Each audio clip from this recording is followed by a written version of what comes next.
Hey everybody, Dave here, and I want to tell you about CyberWire's new subscription program, CyberWire Pro. It's designed for security professionals and all others who want to stay abreast of cybersecurity news.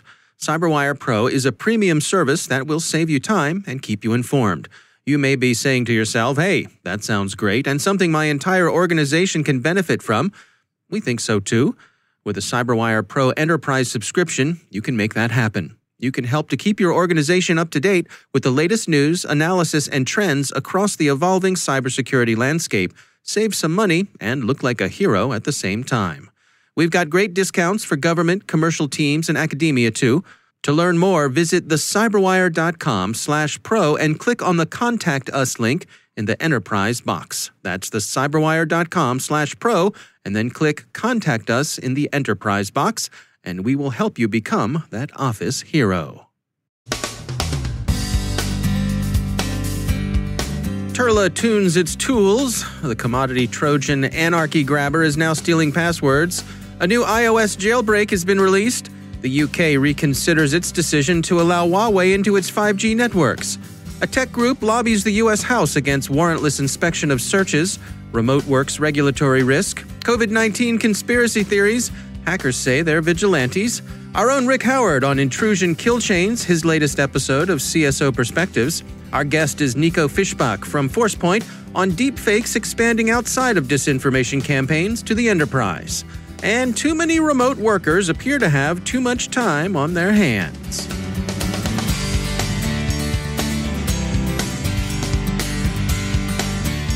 And now, a word from our sponsor, the University of San Diego. Cybersecurity newsflash: in addition to gumming up the works with malware, phishing expeditions, and DNS attacks, the black hat hackers of the world are also creating jobs. Let me explain. Cybercrime is causing so many headaches and financial losses for many CEOs that companies everywhere are paying top dollar for cybersecurity talent. By some estimates, the financial damage caused by the global cybercrime epidemic each year is about to hit $6 trillion. That's why employers across all industries are paying six-figure salaries for cybersecurity pros with the right experience and training. University of San Diego and its online cybersecurity engineering master's degree program are doing a lot of reporting on this.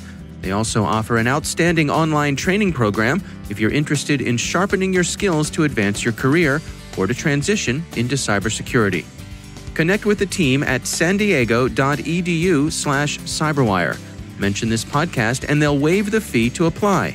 That's sandiego.edu/cyberwire. And we thank the University of San Diego for sponsoring our show.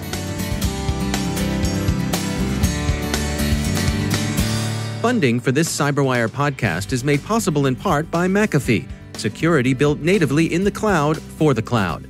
To protect the latest like containers, to empower your changemakers like developers, and to enable business accelerators like your teams. Cloud security that accelerates business. It's about time. Go to McAfee.com/time. From the CyberWire studios at Data Tribe, I'm Dave Bittner with your CyberWire summary for Tuesday, May 26, 2020. ESET reports a development in Turla's tactics. The Russian threat group, also known as Snake, has updated its old comrade backdoor, also known as Agent BZT or Chinch, and probably in use since 2007. It now uses the Gmail web user interface for command and control, and many security systems interpret Gmail traffic as innocent. It's also adopted the practice of collecting antivirus logs, the better to evaluate whether it's being detected. ZDNet says that the targets of Turla's recent campaigns are non-Russian military and diplomatic organizations. The freely distributed commodity Trojan AnarchyGrabber, known for its use in stealing Discord tokens, has been updated with new functionality. According to Bleeping Computer, the latest version, AnarchyGrabber 3, steals plaintext passwords and commands an infected device to spread the malware to the user's Discord friends. The stolen passwords are thought to be destined for use in credential stuffing attacks. Another reason, as if any more were required, to avoid reusing passwords. Hackers at Uncover have developed a jailbreaking tool for iOS devices, The Verge reports. Vice says the jailbreak uses a kernel 0-day that Apple's been unaware of. Jailbreaks give users more control over their devices. They can also expose those devices to exploitation. Jailbreaking a device should be approached with caution. It's not known yet what 0-day uncover found in iOS. Doubtless Apple and others will be looking for it. Under parliamentary pressures from the ruling Tory majority and diplomatic undertakings from the US and Australia, the British government is reconsidering its decision to allow Huawei to participate in the country's 5G build-out, TechCrunch reports. The government is now drawing up plans that would remove Huawei from the country's 5G infrastructure by the year 2023. The government had formerly planned to cap Huawei's share of the British market at 35% and to exclude the company from participation in core infrastructure. Under the new plans, at least 3 of the Five Eyes are now relatively closely aligned in their approach to the risk of infrastructure being compromised by Chinese intelligence services. The U.S. had suggested that allowing Huawei and similar companies into a country's networks would gravely limit the amount and quality of information the U.S. would be willing to share with its allied counterparts. The British move comes after a week in which the U.S. announced stiffer export controls that would effectively keep U.S.-developed semiconductors out of Huawei's hands. Huawei acknowledges that the latest export controls would impose a hardship on the company. They're also expected to drive Chinese hardware in the direction of greater independence. A tech industry group has written the U.S. House of Representatives urging explicit prohibition of warrantless collection of Internet search and browsing history in the USA Freedom Reauthorization Act. There's another self-described vigilante campaign underway. The hackers CyberWire have told Bleeping Computer that they're punishing scammers with Milkman Victory ransomware, as they told the publication, lapsing into a brief shadow broker-esque uncertainty about articles. Quote, "The victims are saying they give loan, but you first have to pay and then you get nothing." End quote. In this case, Milkman Victory is really functioning as a wiper, since CyberWire isn't offering a decryption key. When a target is infected, it displays a note from the attackers. "Hello," the cheery message begins. "This computer has been destroyed with the Milkman Victory ransomware because we know you are a scammer." And it's signed with a punctuational smiley, a colon, a hyphen, and a right parenthesis. CyberWire says it's gone after one particular German loan company that's also been hit with a distributed denial of service attack. Let's remain agnostic about whether the target had it coming. Hackers, even vigilante hackers, aren't entitled to a presumption of righteousness. Remote work of the kind so many organizations are currently using involves exposure to some forms of legal risk. The Information Commissioner's Office in the UK has offered guidance on how it intends to treat data protection regulations during periods of widespread remote work. Computer Weekly's gloss on that guidance is simple. Quote, "In practice, this means that remote working is not an excuse to implement less stringent security measures than you would have otherwise had in place. The standard remains that organizations must ensure that an appropriate level of security is applied to the personal data that they process." End quote. Nico Fischbach is global CTO at security firm Forcepoint. He explains the potential for deepfakes to expand outside of disinformation campaigns to the enterprise. So I think today, most people understand what a deepfake is, and the level of awareness has really changed because, they've been a little bit used and abused late last year and early this year, especially on social media. And it also made kind of the news, the more regular newspapers. And I think the fact that many large social media and platform players have come up with ways to detect some of them and, even help maybe mitigate the spread of them, I think the awareness has really changed. Funnily enough, though, I was expecting, many more. Obviously, the topic, was the 2020 US election coming up. And I was expecting, COVID and the noise around COVID also to be used, in a deepfake arena. But I haven't seen many. Most of them were to make fun, sadly, of things. But, not that many to actually, attack the enterprise using, the COVID-themed messaging. So where do you suppose we're headed then? What are the concerns for enterprise? I think the concern is that it's another tool in the arsenal of the bad guys. Clearly with the stress level and the social engineering happening when it comes to phishing, enterprises, especially the chief information security officer, they need to start or to continue to educate the users about this new way or this new medium that's being used by the bad guys to try to break in, be it into your account to compromise your credentials, or to get somebody inside an enterprise to do an action like wire money to an external account. So basically explain to their user base that it's another form of trickery that's being used to get you to do something under pressure, or by creating this need that really doesn't exist. What are your recommendations for people to defend themselves? How can we detect these sort of things? It is a combination of using security hygiene tools. Think of anti-spam, anti-phishing technologies, cloud security to make sure that the websites that host those videos sometimes get blocked. I think that's the technology side of things. I think user education and security awareness is key. And I was just reading some stats yesterday. Those type of SaaS offerings when it comes to security awareness and training, have grown. It's not just the Zooms and the collaboration tools, but it's also those type of tools. So I think the CISOs recognize that there's a technology element to it, but also there's an education item that needs to be addressed. That's Nico Fischbach from Forcepoint. Among the lamentable cultural artifacts of the pandemic are the various conspiracy theories that have gurgled to the cultural surface. A BuzzFeed piece outlines the form the imagined conspiracies are taking in sections of the popular imagination. It's a familiar shape. Wealthy forces operating behind the scenes are manipulating world events with a hidden hand for their own malign purposes. Historically, the conspiracy has usually involved the Illuminati or the Rothschilds, but in this case, the malign force the theorists perceive is Microsoft co-founder Bill Gates, who's held by many to be lashed up with the traditional bugaboos.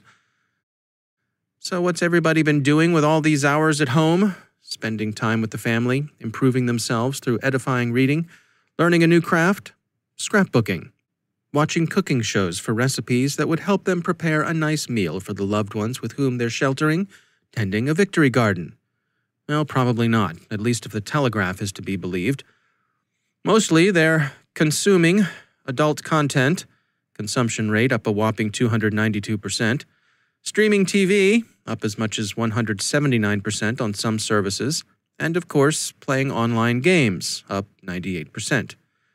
That's in the UK, of course, and the study is based on observations of people who use Generate's browser add-on, but it seems reasonable to assume that things aren't much different elsewhere, however your system is configured. Organizations may have to deal with some less than seemly habits that have developed during this period of self-isolation. We have it on the good authority of Baltimore Sports Talk Radio that people are actually so out of whack that there's a brisk betting traffic in Russian ping pong. Trust us, the Illuminati have nothing to do with that.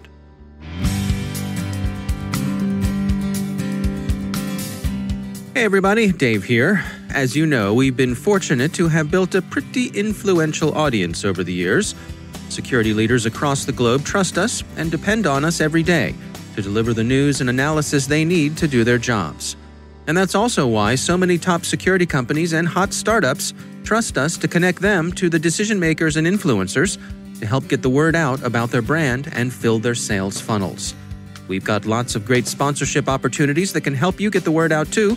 Just visit the cyberwire.com/sponsorship to learn more and connect with us. That's the cyberwire.com/sponsorship.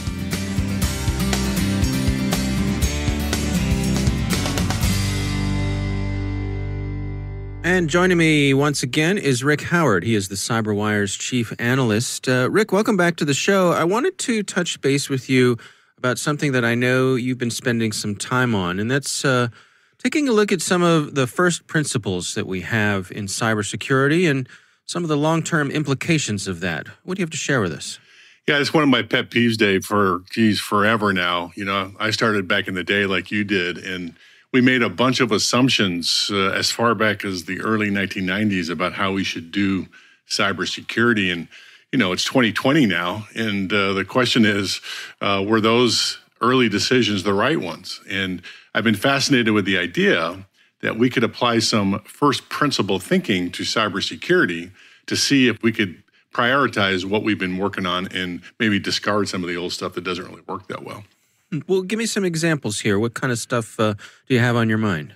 Well, it's interesting if you think about if I'm trying to protect, let's say, the CyberWire's infrastructure. Okay, what is the most important thing that we should be worried about? All right, and if you ask that question to any network defender out there, I bet we get about 100 different answers.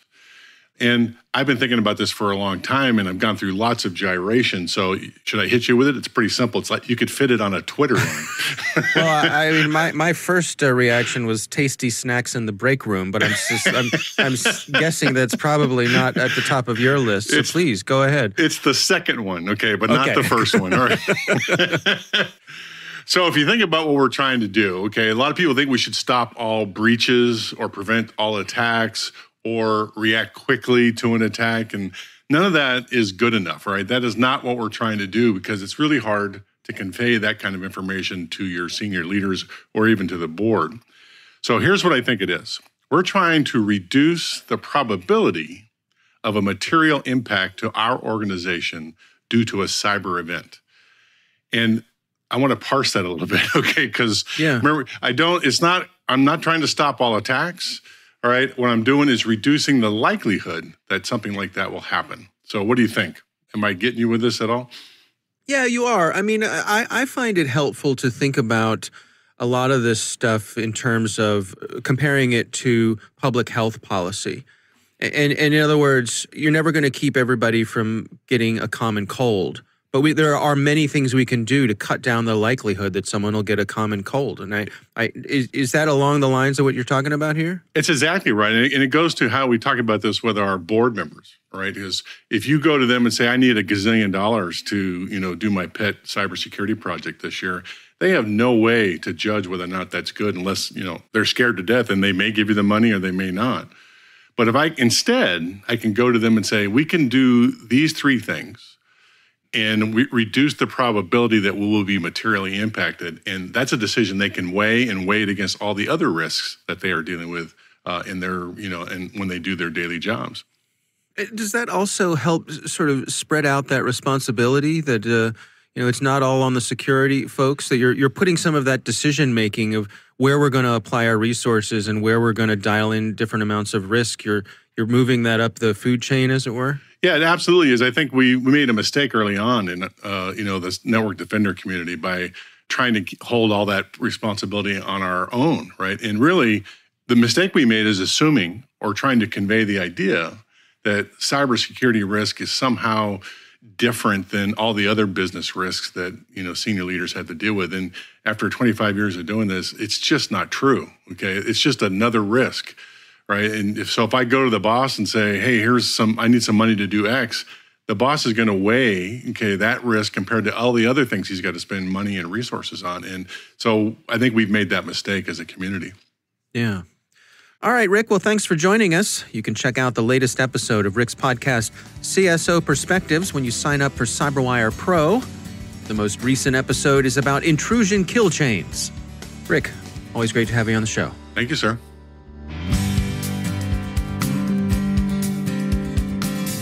And that's the CyberWire. For links to all of today's stories, check out our daily briefing at thecyberwire.com. And for professionals and cybersecurity leaders who want to stay abreast of this rapidly evolving field, sign up for CyberWire Pro. It'll save you time and keep you informed. Listen for us on your Alexa smart speaker, too.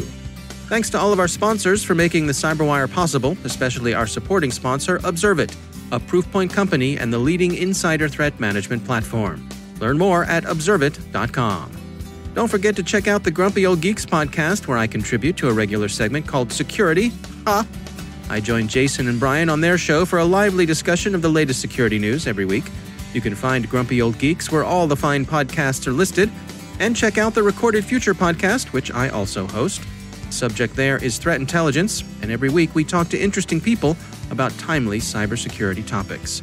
That's at recordedfuture.com/podcast. The CyberWire podcast is proudly produced in Maryland out of the startup studios of Data Tribe, where they're co-building the next generation of cybersecurity teams and technologies.